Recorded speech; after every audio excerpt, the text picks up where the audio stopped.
안녕하세요. 네, 이철원 교수입니다. 네, 여러분 추운 겨울 잘 지내고 계시죠? 네, 이 추울수록 운동하고 또 스포츠를 가까이 할수록 행복이 가까워지고 또 우리 건강한 삶을 즐길 수 있다고 생각이 듭니다. 네, 오늘은 그 4차 산업혁명과 스포츠에 대한 이야기를 나눠보려고 합니다. 여러분들 다들 그 4차 산업혁명이라는 이야기 많이 듣고 계시죠? 4차 산업혁명이라는 단어가 이제는 조금 친숙하게 느껴지는 시점이 됐는데요. 원래 4차 산업혁명이라는 것은 그 2016년에 스위스 다보스 세계 경제 포럼에서 처음 소개된 용어이죠. 4차 산업혁명이라는 것은 정보통신의 기술이 막 이제 발달하다 보니까 이로 인해서 생성되는 소위 산업혁명 시대를 말하는 것입니다. 우리가 일반적으로 그 18세기 초반의 산업혁명을 어떻게 본다면 산업혁명의 어떤 근간이라고 이야기가 할 수 있고요. 이러한 시점부터 시작돼서 벌써 네 번째 중요한 산업혁명이 이루어졌다라고 해서 우리 이제 4차 산업혁명이라는 이야기를 하고 있습니다. 4차 산업혁명의 중요한 것은 아무래도 빅데이터 분석이라든지 또는 여러분들 많이 접하게 되는 로봇공학 또는 인공지능, 사물 인터넷, 무인 운송 수단.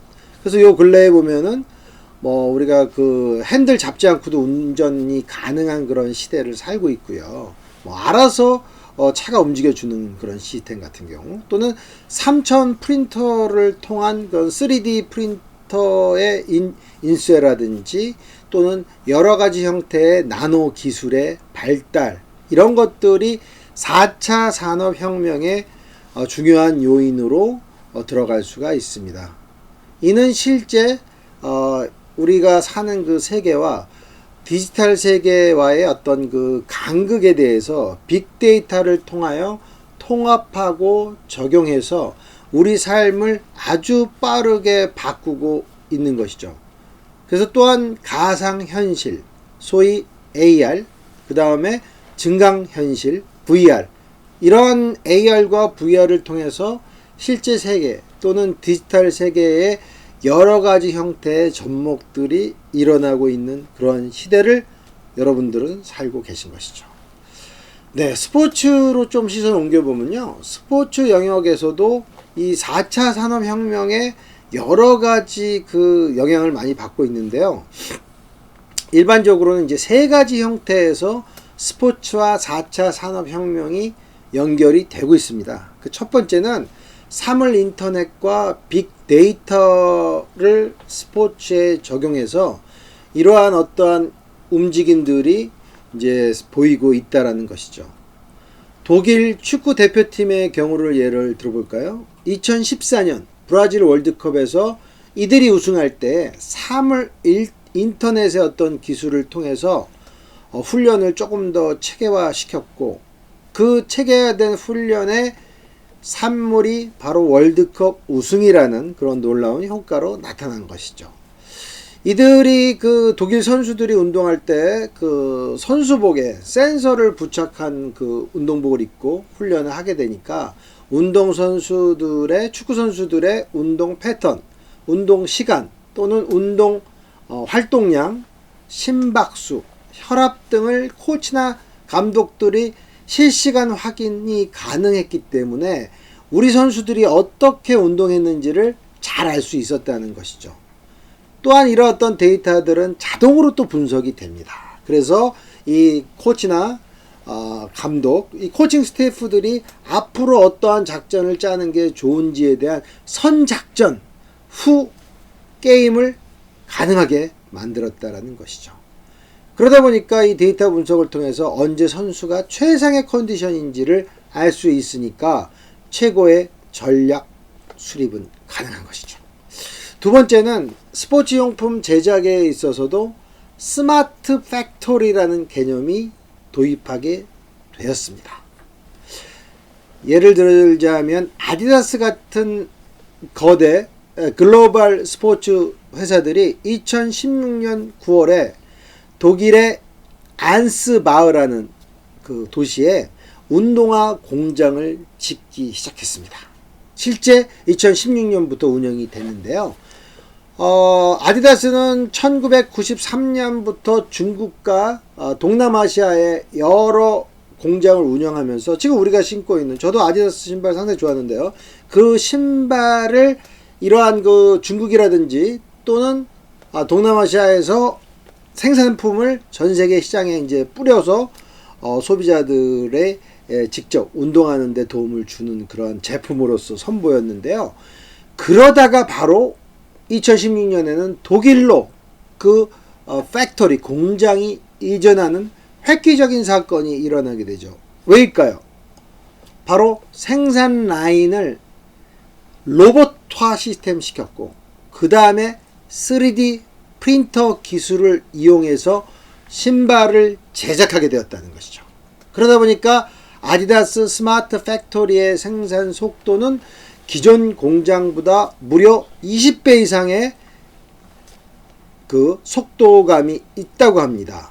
운동화를 원하는 소비자는 스마트폰으로 딱딱 주문해요. 그래도 더 좋은 것은 디자인도 내 마음대로 고를 수가 있다는 것이죠. 파란 바탕에 빨간색 줄무늬와 또한 아디다스 흰색의 삼선을 조합한 그러한 어떠한 나만의 운동화도 조립이 가능하고요. 또한 이러한 형태로 주문하게 되면 픽업 가능한 매장만 설정을 해주면 하루 이틀 만에 또한 수령이 가능한 그러한 시스템까지 갖춘 게 바로 스마트 팩토리의 위력이었습니다. 아디다스 공장에서는 단 10명의 인원으로 연간 무려, 놀라지 마십시오, 50만 컬레 운동화를 생산할 수 있다고 합니다. 기존의 해외 공장에서 이 생산량을 맞추기 위해서는 연간 600명 이상의 인원이 굉장히 열심히 일해야 됐다고 하는 것이죠. 그러니까 이제는 로봇 시스템, 4차 산업혁명의 기술이 들어가니까 생산량에 엄청난 변화가 가져오게 되었습니다. 셋째, 스포츠 관람에 있어서 첨단 기술이 적용이 되니까 우리 스포츠 관람객들의 재미가 훨씬 더 좋아지게 되었다는 것이죠. VR 기술은 스포츠에서 경기력을 더욱더 증강시킬 수 있는 훈련용으로도 기술이 사용 가능하지만, 관중들에게는요, 스포츠를 재밌게 볼 수 있는 묘미를 더해주는 기술이 되기도 합니다. 일례로요, 2016년 2월 노르웨이 릴레함메르에서 열렸던 동계 청소년 올림픽 개회식에서 IOC와 삼성전자가 180도 촬영이 가능한 카메라 2대를 이렇게 식장에 세팅을 했습니다. 그래서 가상현실 중계의 묘미를 보이게 되었죠. 그래서 앞으로는요, 동계, 하계 이런 올림픽에서 꼭 비단 올림픽뿐만 아니고요, 월드컵에서도 그럴 것 같아요. 이 세계적인 스포츠 이벤트에서 가상현실의 중계와 실제 어떤 카메라 기법들이 업그레이드된 기술이 이렇게 합쳐진다면 우리 보는 사람들이 너무나도 놀라운 재미를 얻을 수 있다고 생각이 듭니다. 네, 현재 그 스포츠 관중들은요, 기존 미디어보다는 새로운 미디어, 소위 뉴 미디어를 선호하고 있죠. 기존 유료 케이블 방송을 해지하고 인터넷 TV 또는 SNS 미디어로 이렇게 스포츠 프로라든지 영상을 선호해서 이동하는 그러한 어떤 현상을 코드 커팅이라고 합니다. 세계적으로 스포츠 애호가들이 코드 커팅하는 그러한 어떤 속도는 더 빨라지고 있다는 것이죠.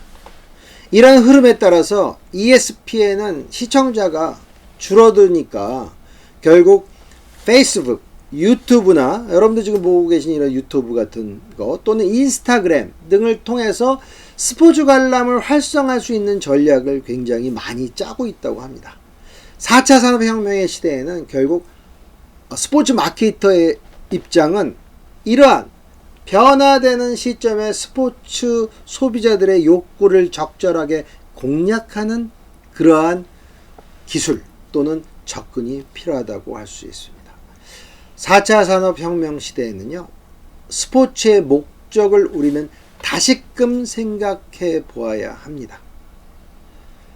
황정현 씨는 이러한 이야기를 했어요. 로봇이 인간을 대신하는 상황은 스포츠 본연의 목적과 가치를 상실하는 것이다 라고 하면서 이런 말을 했는데요.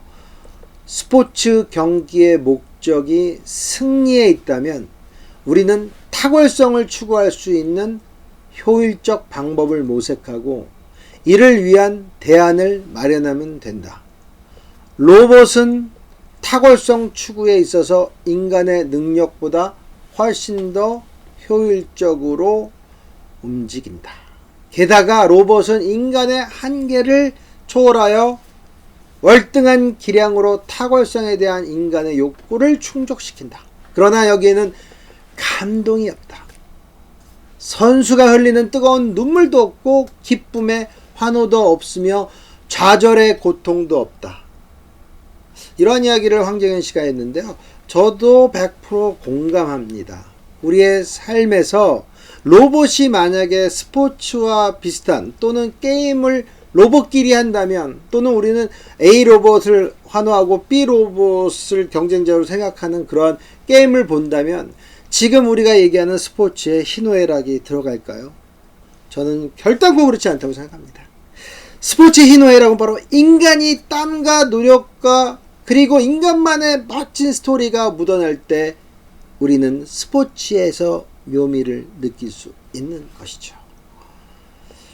그렇기 때문에 결국 아무리 4차 산업혁명으로 기술이 발달해도 그 기술은 인간의 모든 정서를 넘어서는 안 됩니다. 우리가 개발한 기술이 우리 인간다움, 소위 휴머니티를 넘어설 때 스포츠가 갖고 있는 정신과 가치는 퇴색되게 되는 것입니다. 4차 산업혁명을 통한 기술의 혁신이 우리에게 편리함을 가져다 주었지만 그 편리함이 과연 스포츠에 어떠한 영향을 미치는지 다시 한번 생각해 봐야 합니다. 그러니까 우리가 유튜브를 통해서 계속 이야기했듯이 스포츠는 스포츠다워야 돼요.